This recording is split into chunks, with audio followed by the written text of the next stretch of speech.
오늘 베드로 시리즈 7번째 말씀입니다. 경고문을 보고 신앙을 지키라라는 제목으로 같이 말씀을 나누도록 하겠습니다. 여러분, 드라마를 보게 되면 꼭 빠지지 않고 등장하는 중요한 요소 중에 하나가 배신이라고 하는 요소인 것 같습니다. 따르던 부하가 섬기던 주군을, 혹은 회장을, 혹은 정치인을 배신하는 일들, 오랜 관계가 하루아침에 적으로 변하는 일들이 드라마나 영화 속에는 굉장히 많이 등장합니다. 여러분, 그런데 그게 결코 영화나 드라마에만 속한 이야기일까요? 아마 우리가 살아가는 삶의 자리에서도 사실은 왕왕 일어나는 일들인 것 같습니다. 믿었던 친구가 어느 날 나를 왕따시키는 편에 서거나 나를 힘들게 하는 일을 할 수도 있어요. 내가 믿었던 사람에게 모함을 받거나 사기를 당하거나 오해를 받을 수도 있습니다. 여러분, 대부분 이러한 배신과 배반의 일들은 왜 일어날까요? 왜 한순간에 그토록 오랫동안 지속했던 관계를 어그러뜨려야만 하는 그런 일들을 하게 될까요? 아마도 그 중에 가장 큰 이유는 바로 내가 살기 위해서예요. 다른 사람을 희생함으로 말미암아 내가 유익을 얻고자 함이겠죠. 역사 속에서도 배신이라는 코드는 굉장히 많이 등장합니다. 그런데 이 요소가 현실뿐만 아니라 영적인 세계에서도 마찬가지라는 거예요. 하나님 나라 가운데에 하나님과의 관계 속에서도 이러한 모습과 이러한 현상이 나타날 수 있다는 것입니다. 오늘 말씀을 통해서 함께 같이 살펴봤으면 좋겠어요. 오늘 본문은 지난주에 말씀을 나눴던 그 세족식과 동일한 시간 속에 있는 사건입니다. 예수님께서 제자들과 함께 마가의 다락방에서 최후의 만찬을 하셨고 세족식을 하셨어요. 그리고 나서 어디로 가십니까? 제자들과 함께 기도하기 위해서 감람산으로, 그리고 그 감람산에 겟세마네 동산이라는 곳으로 올라가셨어요. 예수님께서 그곳에서 제자들에게 오늘 일어날 일에 대해서 아주 명확하게 간단하게 말씀하세요. 31절에 오늘 밤에 너희가 다 나를 떠나리라. 오늘 밤에 너희가 나를 전부 다 배신한다라는 거예요. 여러분, 예수님과 동행한 지 3년이 되었고 제자들은 사실 예수님과 그 3년의 공생의 기간 동안 멀리 떨어져 있었던 적도 거의 없었어요. 모든 시간을 예수님과 함께 동고동락했습니다. 여러분, 제자들의 머릿속에는 지금 어떤 생각이 많았어요? 10년 후에 내가 어떤 모습일까? 예수님과 함께하는 20년 후에는 내가 어떤 모습일까라고 그들은 생각하고 있는 순간이었어요. 그들은 내가 예수님으로 말미암아 높은 자리에 오를 거라고 김칫국을 마시고 있는 상황이에요.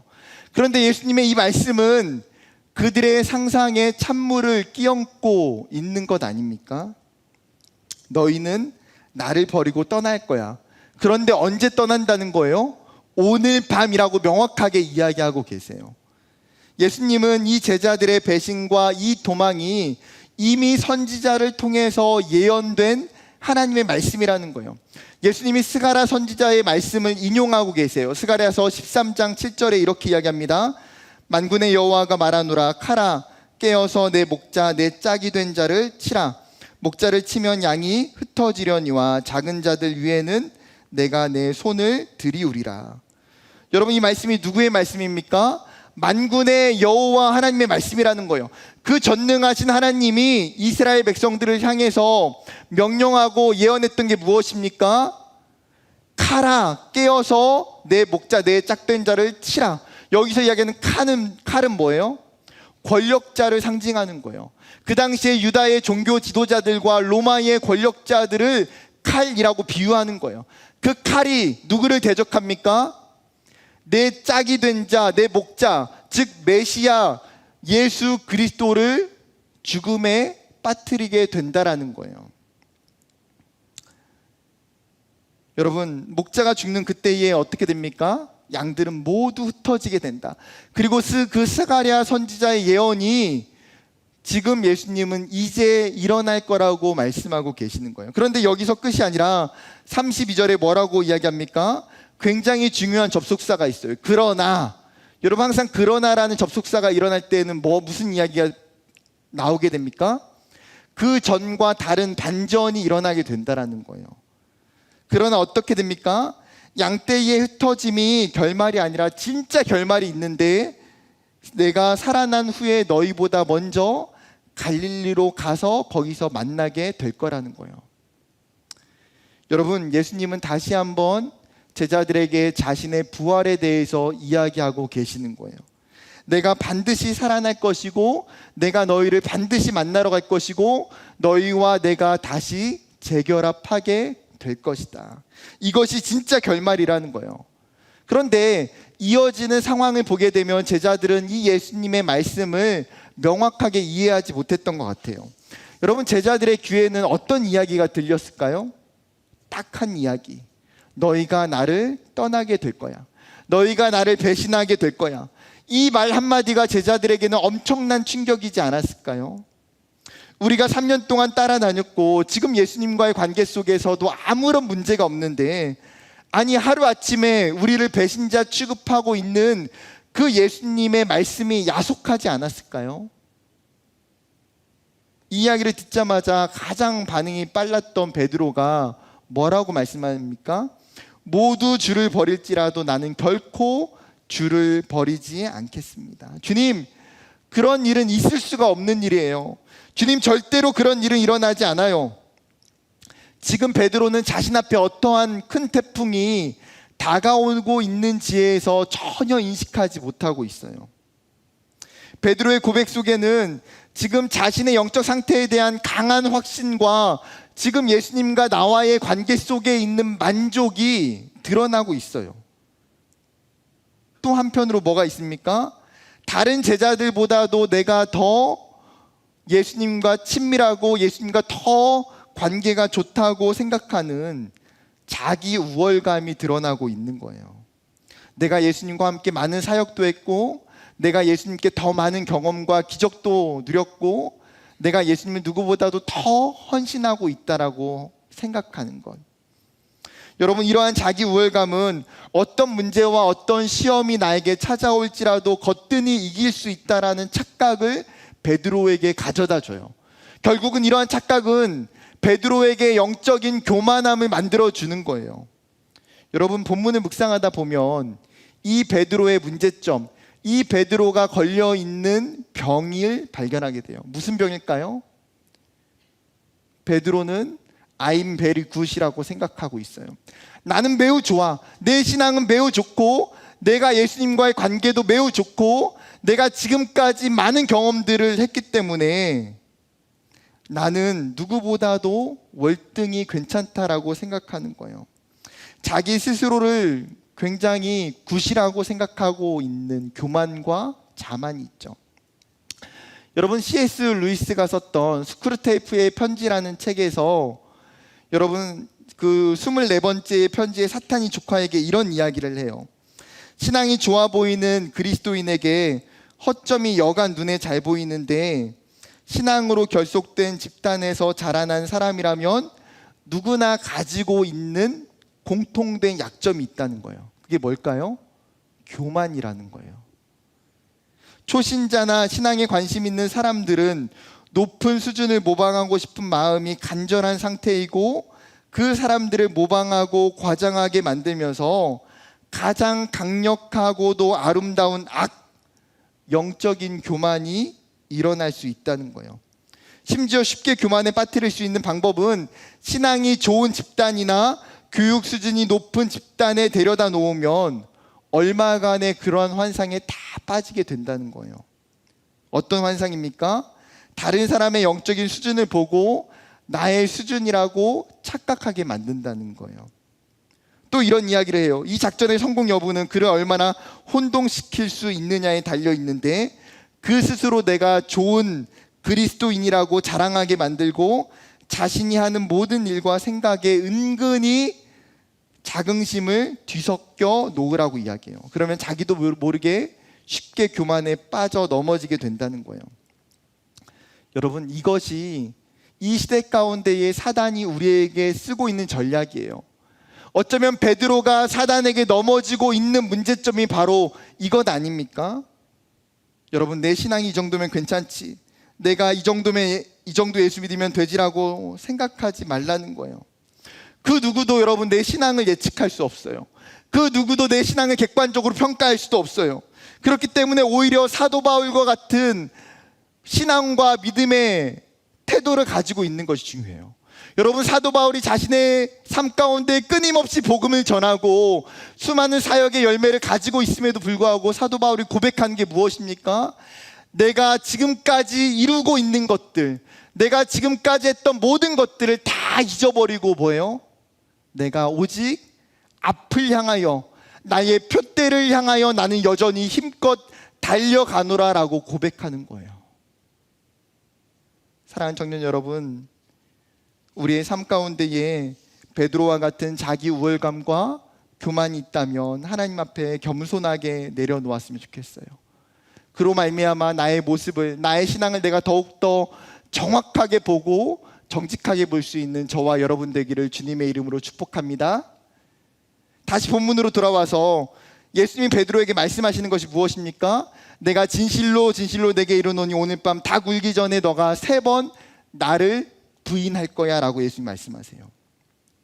베드로야, 너가 아무리 자신 있게 이야기해도, 너가 아무리 강하게 이야기해도 너가 오늘 밤에 나를 철저하게 부인할 거야. 예수님이 이미 베드로의 그 신앙과 베드로에게 일어날 그 다음의 모든 일들을 알고 계시기 때문이에요. 그런데 베드로가 다시 한번 강하게 부정하면서 35절에 이렇게 이야기해요. 베드로가 이르되 내가 주와 함께 죽을지언정 주를 부인하지 않겠나이다 하고 모든 제자도 그와 같이 말하니라. 예수님, 내가 죽으면 죽었지 어떻게 예수님을 버리고 예수님을 부인합니까? 저는 절대 예수님 부인하지 않아요. 베드로는 시험이 찾아온다고 해도 죽을 각오로 되어 있다고 이야기하는 거죠. 여러분, 베드로가 이야기하고 있는 이 고백은 100% 맞아요. 좋아요. 필요해요.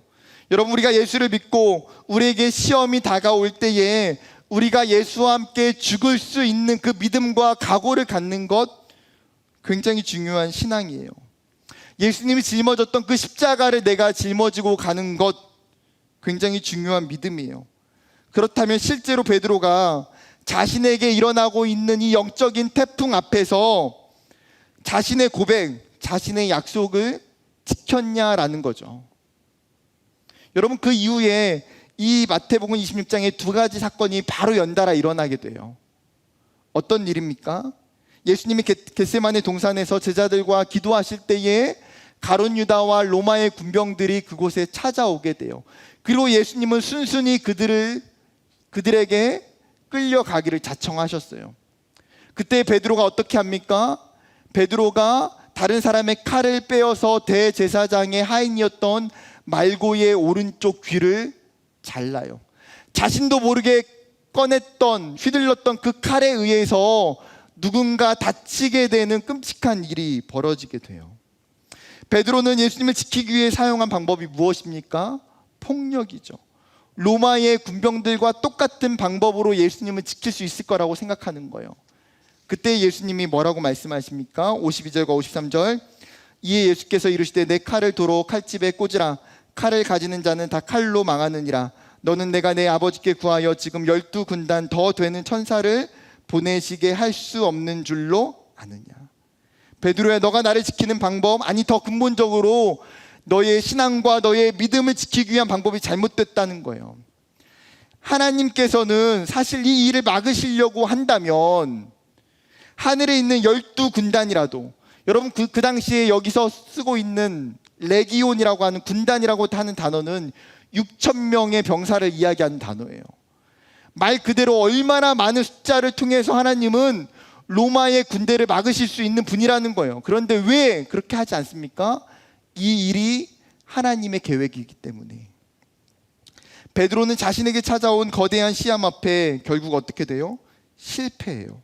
그리고 나서 56절에 보게 되면 예수님이 붙잡히게 되자 그는 예수님을 버리고 도망하게 돼요. 그 후에 베드로에게 다시 한번 거대한 태풍과 시험이 찾아오게 됩니다. 26장 마지막에 있는 사건이에요. 예수님이 대제사장 가야바의 뜰에 끌려가게 돼요. 그곳에서 사내들인 공회의 임시 재판을 예수님이 베드로 받기 위해서 기다리고 계세요. 그런데 베드로가 예수님이 끌려갈 때에 예수님의 소식이 너무나 궁금해서 그도 몰래 찾아와서 그 가야바의 뜰 안에 들어가게 돼요. 뜰 한쪽에 있는 예수님, 그리고 수많은 사람들과 모닥불 속에 그 틈 속에 숨어져 있는 베드로. 루가복음은 정확하게 어떻게 이야기하냐면 주께서 돌이켜 베드로를 보셨다라고 표현해요. 즉 서로와 서로의 눈이 마주 볼 수 있는 거리에, 근거리에 예수님과 베드로가 있는 거예요. 그런데 그때 어떤 일이 일어납니까? 그 모닥불을 쬐는 가운데 한 여인이 사람들에게 이 사람도 갈릴리 출신의 예수님과 함께 있었던 사람이라고 이야기해요. 그때 베드로가 도대체 무슨 말인지 모르겠다라고 부정합니다. 자리를 옮겼는데 또 다른 여인이 물어요. 이 사람이 분명히 나사렛 예수와 함께 있었던 사람이 맞다. 그때 베드로가 뭐라고 이야기합니까? 내가 예수를 모른다라고 이야기해요. 또 한참의 시간이 지나서 어떤 사람이 사람들에게 아무리 생각해도 이 사람은 예수님과 함께 있었던 사람이 맞다. 한패가 맞다. 그의 말씨를 보니까 분명하다라고 이야기해요. 그때 베드로가 어떻게 합니까? 74절에 보게 되면 저주하며 맹세하여 예수를 모른다고 부정해요. 여러분, 왜 베드로가 예수님을 부인했을까요?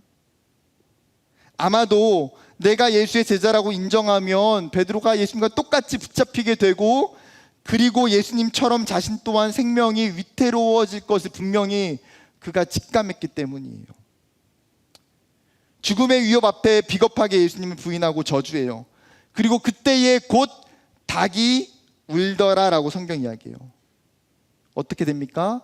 예수님이 말씀하신 것처럼 너가 닭 울기 전에 3번 나를 부인할 거라고 말씀하셨던 그 예언이 정확하게 이루어지고 있는 것을 보게 돼요. 여러분, 우리는 베드로를 보면서 굉장히 비겁한 사람, 비겁한 제자, 겁 많은 제자라고 쉽게 단정할 수 있어요. 그런데 여러분, 베드로가 아니라 내가 지금 그 상황 속에서 베드로와 똑같이 있었다면 여러분은 어떻게 하셨겠습니까? 아니, 그 상황이 아니더라도 우리가 우리의 삶의 자리에서 베드로와 같이 예상치 못한 고난과 시험과 유혹이 나에게 찾아왔을 때에 여러분 어떻게 하시겠습니까? 여러분, 내가 그리스도인으로 살아간다는 것, 내가 예수의 제자로 살아간다는 것은 베드로와 똑같이 우리의 삶에도 고난과 유혹과 시험이 찾아온다라는 거예요. 사단은 반드시 우리에게 예수를 부인하게 하고 우리의 믿음을 저버리게 하고 우리를 교회에서 떠나도록 만들려고 수도 없이 노력해요. 베드로전서 5장 8절과 9절에 이렇게 이야기합니다. 같이 읽어볼까요? 시작. 근신하라, 깨어라.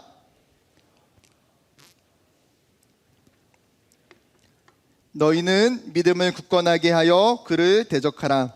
이는 세상에 있는 너희 형제들도 동일한 고난을 당하는 줄을 알미라. 여러분, 그리스도인들의 대적이 누구라고 말합니까? 마귀이고 사단이라는 거예요.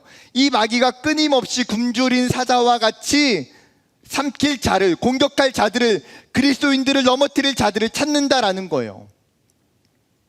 여러분, 그 대상에 누가 포함됩니까? 저와 여러분이 포함된다는 거예요.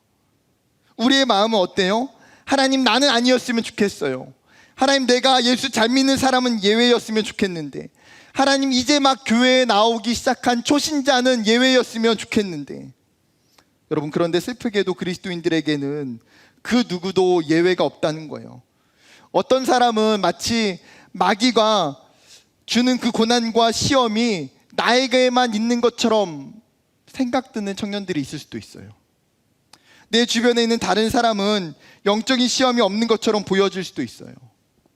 여러분, 그럴까요? 여러분 옆에서 예배드리고 있는 또래들, 친구들, 선배들, 후배들, 지금 아마도 그 누구도 동일하게 여러분과 마찬가지로 시험 중에 있을 거예요. 베드로 사도가 명확하게 말하는 게 무엇입니까? 이 세상에 있는 너희의 형제들, 신앙의 동역자들, 성도들 모두가 고난을 받는다는 거예요. 오늘 베드로의 이 사건을 통해서 하나님 우리에게 가르쳐주고 있는 중요한 메시지가 무엇입니까? 성도는 고난과 시험을 받는 자라는 거예요. 그것이 당연하다, 예수를 잘 믿는 제자라고 할지라도, 아무리 예수님의 수제자라고 이야기하는 베드로라고 할지라도 그에게도 고난이 있고 그에게도 시험이 있고 그에게도 유혹이 있다는 거예요.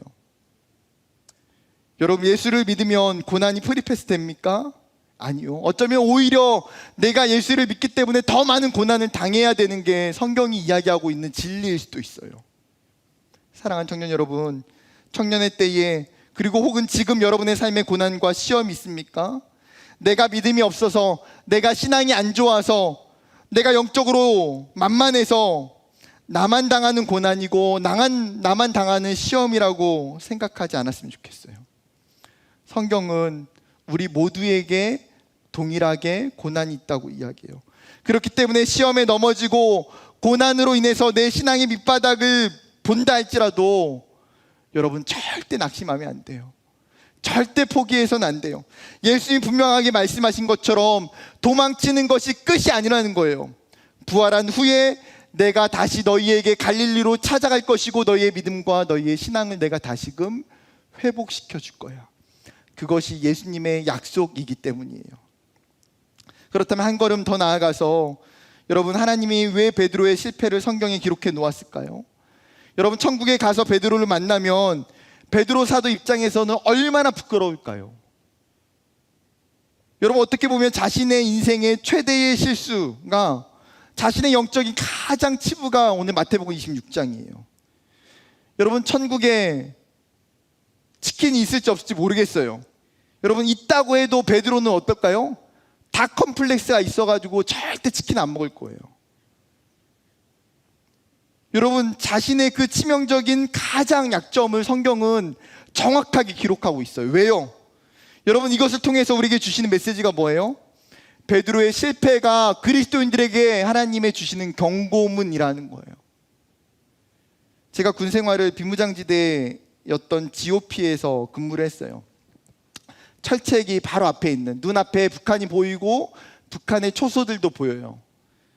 제가 생활하고 있는 막사에서 근무를 서게 되는 초소까지는 산으로 30분의 거리를 왔다 갔다 해야 돼요. 매일마다. 산을 가로질러 가는 더 빠른 길이 있어요. 그런데 GOP는 길이 하나밖에 없어요. 정상적인 길 외에는 모든 길에는 전부 다 줄이 다 쳐져 있어요. 그리고 그 줄에는 빨간색 삼각 표시로 지뢰 조심이라는 경고문이 적혀 있어요. 즉, 지뢰가 있을 수 있기 때문에 들어가면 위험하다라는 거예요. 그런데 간혹에 사람들이 그 경고문을 무시하고 그 안으로 들어가는 경우가 있어요. 제가 근무할 당시에도 외부인들이 공사를 하러 왔다가 그 지뢰번 안에 더덕이랑 산나물들이 보이니까 채취하려고 그냥 그 앞에 조금 들어갔어요. 그 순간 발목 지뢰가 터져서 크게 부상을 입게 된 사건이 있었어요. 여러분, GOP는 사람의 손길이 닿지 않아서 몇 년, 몇십 년 된 더덕들, 좋은 산나물들, 좋은 약초들이 질비해요. 저도 마음 같아서는 눈앞에 보여요. 진짜 향이 나는 좋은 더덕들이, 약초들이 눈앞에 뻔히 보여요. 들어가서 캐고 싶을 때가 있어요. 그런데 왜 안 들어갈까요? 경고문 때문에. 지뢰 조심이라고 하는 그 경고문이 나를 멈추게 하고 내 생명을 지키는 거예요. 여러분, 베드로의 이 부인의 이 장면은 하나님 우리에게 주시는 경고문이에요. 신앙의 절대 금지, 예수 그리스도를 부인하는 것은 절대 금지라고 이야기하는 영적인 경고문이에요. 여러분, 이 시대를 우리가 그리스도인으로 산다는 것, 어떻게 살아야 될까요? 여러분, 청년의 이 시대에 여러분 어떻게 살아야 될까요? 다른 무엇보다도 예수를 부인하지 않는 신앙이에요. 예수를 포기하지 않는 믿음을 갖는 거예요. 예수를 떠나지 않는 인내심을 갖는 거예요. 그 어떤 고난이 와도, 어려움이 생겨도 신앙을 떠나지 않는 것, 예수를 부인하지 않는 것. 오랫동안 청년들을 가르치고 섬기면서 보게 되는 건 뭐냐면, 가장 가슴이 아플 때에는 함께 예배하고 함께 신앙생활하고 함께 양육훈련을 받고 함께 섬겼던 사람들 중에 예수를 떠나고 교회를 떠난 청년들이 참 많이 있어요. 공동체에서 리더로 섬겼는데, 주일학교 교사로 오랫동안 섬겼는데, 찬양팀으로 임원으로 섬기고 모태신앙으로 20년, 30년 동안 교회를 다녔던 청년들 중에서도 떠나는 이유는 저마다 다양하겠죠. 때로는 돈과 성공과 명예를 위해서, 때로는 취업과 학업을 위해서 내가 시간 때문에 교회를 떠나기도 하고, 세상의 쾌락과 유흥 때문에 떠나기도 하고, 친구와의 관계나 어려움 때문에 떠나기도 하고, 혹은 교회에 왔는데 나를 챙겨주거나 반겨주는 사람이 없어서 떠날 수도 있어요. 여러분, 신기하게도 사단은 우리의 약점을 누구보다도 가장 잘 알고 있어요. 내가 어떤 유혹을 받고 어떤 시험을 받을 때 교회를 떠나고 예수를 떠나게 되는지를 너무나 잘 알고 있어요. 그리고 그것을 통해서 우리를 분명하게 공격해요. 지난달에 D6라는 세미나를 참석하게 됐는데 거기서 한 강사분이 그런 이야기를 하시더라고요. 이 시대의 주일학교 출신들과 청년들이 예수를 얼마나 많이 떠나는지 모릅니다. 그분이 그렇게 비유해요. 3분의 1을 제외하고는 3분의 2의 모든 다음 세대들과 청년들이 교회를 다 떠난다는 거예요. 3분의 1만 남는다는 거예요. 그 중에 3분의 1은 다시 어떠한 계기가 오면, 신앙적인 동기와 필요가 생기면 돌아올 수 있는 사람이 3분의 1 정도 돼요. 그러면 나머지 3분의 1 어떨까요? 한번 교회를 떠나고 예수를 떠나서 전혀 돌아오지 않는다는 거예요. 여러분과 함께 고등부를 생활했던 친구들, 여러분과 함께 청년부에서 예배했던 친구들, 선배들, 동역자들이 여러분 옆에 지금 함께 예배하고 있습니까? 여러분, 그 정도로 이 시대 가운데 신앙의 이탈이 가속화되고 심각해져요. 이러한 상황이 나와 무관할까요? 내 공동체와 무관한 이야기일까요? 나의 이야기고 몇 년 후에 나의 상황일 수도 있어요. 예수를 떠나고 예수를 부인하는 이 심각한 문제가 다른 사람의 이야기가 아니라, 내 옆에 있는 사람의 이야기가 아니라 내 이야기일 수 있어요. 말 그대로 사단이 우는 사자와 같이 나를 찾아올 때에, 나에게 고난과 시험이 쏟아부어질 때에 여러분, 버틸 수 있는 진짜 믿음과 진짜 신앙이 필요해요. 예수를 그냥 믿고 대충 믿으면요, 다 나중에 어려움이 생기면, 고난이 생기면 다 떠나게 돼요. 예수님이 제자들에게 이것을 경고하시면서 마태복음 7장에 이렇게 말씀하세요. 그러므로 누구든지 나의 이 말을 듣고 행하는 자는 그 집을 반석 위에 지은 지혜로운 사람과 같으리니, 비가 내리고 창수가 나고 바람이 불어 그 집에 부딪히되 무너지지 아니하나니, 이는 주추를 반석 위에 놓은 까닭이요. 나의 이 말을 듣고 행하지 아니하는 자는 그 집을 모래 위에 지은 어리석은 사람 같으리니, 비가 내리고 창수가 나고 바람이 불어 그 집에 부딪힘에 무너져 그 무너짐이 심하니라. 여러분, 우리의 믿음을, 우리의 신앙의 집을 어디에 지으라는 거예요? 어떻게 지으라는 거예요? 모래 위에 간단하게 대충 짓지 말라는 거예요. 반석 위에 짓는 거죠. 어떤 반석 위에요?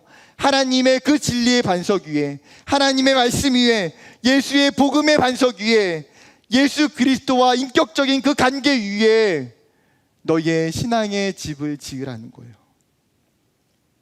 청년의 때에 예수를 믿고 교회를 다녀도 여러분, 우리가 어떻게 예수를 믿어야 될까요? 정말 전심을 다해서 예수를 믿어야 돼요. 정말 제대로 예수를 믿어야 돼요. 어차피 교회 오고 어차피 예배 드리고 어차피 신앙생활하는 지금 이 시간 가운데에 내가 믿는 그 예수를 내가 온전하게 믿어야 돼요. 내 친구들처럼, 내가 내 주변에 있는 친구들이 예수 믿는 것처럼 대충의 그 신앙과 믿음이 아니라, 하나님, 내가 그 어떠한 고난이 와도, 하나님 그 어떠한 시험과 유혹이 와도 하나님, 내가 흔들리지 않을 수 있는 그 믿음, 내가 부인하지 않는 그 믿음을 주십시오. 그로 말미암아 여러분, 저와 여러분의 만남이 나중에 100년이 지난 이후에 하나님 나라에서, 천국에서 만날 수 있었으면 좋겠어요.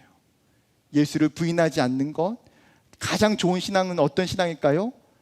끝까지 예수를 믿는 신앙이에요. 끝까지 천국 갈 때까지 예수를 믿는 신앙이에요. 그 믿음과 신앙이 저와 여러분의 신앙 되기를 주님의 이름으로 축복합니다.